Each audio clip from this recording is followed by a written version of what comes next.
Good morning, Ma. Good morning. Kumain ka na. Siya nga pala, Ma. May laro kami ng volleyball ngayon para sa finals namin, para sa umaki namin. Gusto ko andun ka. Pwede, anak. I need to work. Alam mo naman, naiiwan na tayo ng papa ko. Kailangan ako sa pupa ko. Hindi mo pwede i-absent ka? Kahit ngayon lang, Ma, please. Sige, anak eh. Sige, nagmamadali ako. Pumasok ka na. Ako ay isang estudyante na itinuturing na mayaman at magaling sa palakasan ng ibang mag-aaral. Ngunit may mga pagkakataon na hindi ko ito naramdaman dahil na rin sa aking problema sa pamilya.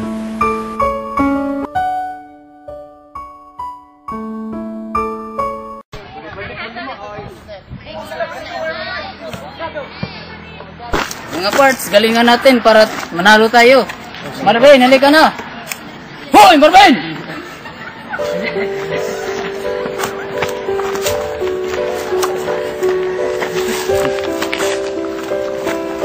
Fathers and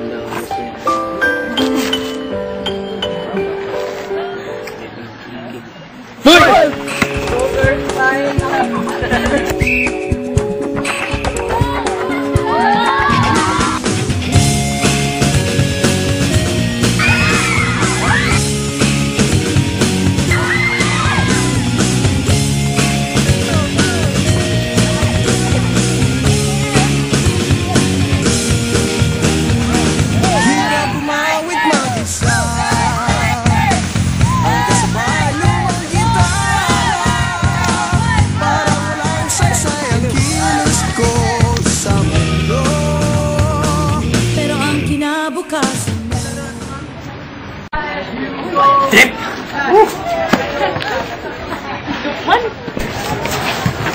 Congrats, day. Ano? Nakita mo ba? Talo kami. Okay lang yun para sa akin. Kayong panalo love kita eh. Oh, so sweet! Ano bang problema sa'yo, Marvin? Ano yun, day? Okay lang yun. Okay? Bakit? Anong alam mo? Wala!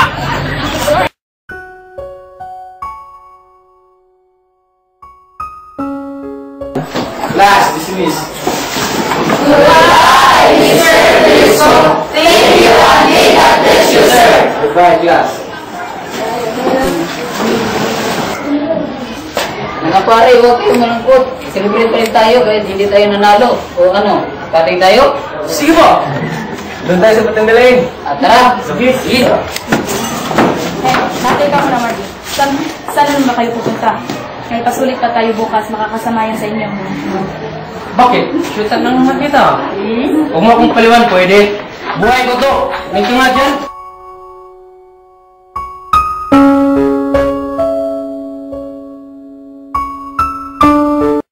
Tagay, pare, tagay! Kayo, pare.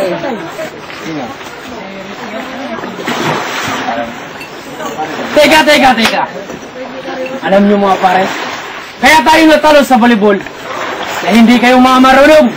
Hindi katulad ko, magaling. Mayaman, gwapo. Kaya marami nagkagusto sa akin. Kung makapagsalita ka pa, ang galing-galing mo pare. Sa susunod, alam mo muna kung sino kinakalaban mo. Ano bang problema mo, pare? Bakit ba? Kagasa ka ba? Hindi ako para to!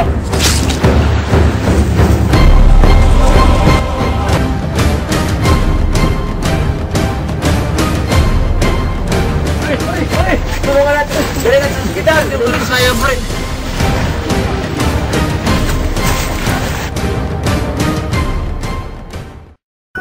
Sa panahon na naging mahina tayo, hindi pala natin dapat isipin ang mga bagay na walang kwenta para lang makalimutan ang lahat ng sakit at puot na ating naramdaman dahil magiging daan ito sa iyong kapahamakan.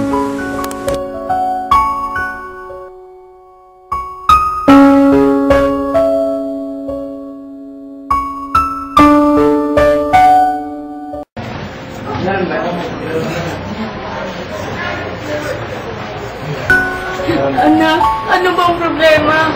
Ma, ba't mo tanongin sarili niyo? Kayaman niya ako pero walang kwenta.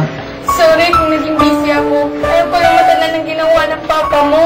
Wala na nga si Papa. Sorry anak, hindi na maulit. Babawi ako, promise. Sige Pasensya na rin, mahina sa sarili ako.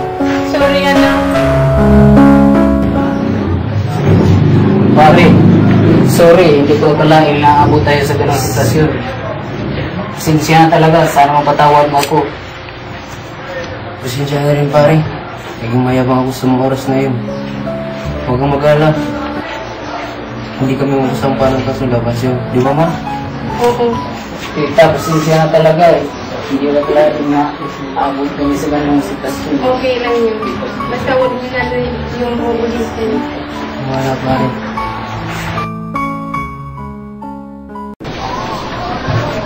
Babe, okay ka na ba? Oo. Okay na pare. Sorry, mami. Hindi na sana kita trinato ng ganun. Pasensya na. Hindi na ako liliban sa klase ulit. Promise. Okay lang, babe. I love you. Mahalin kita, babe.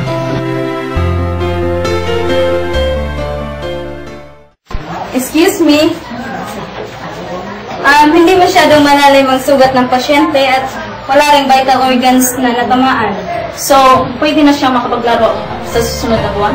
Oo. Marvin, galingan mo kasi binigyan ka pa ng isang pagkakataon ni sir. Kaya sana galingan niyo pa. Oo, gagalingan ko.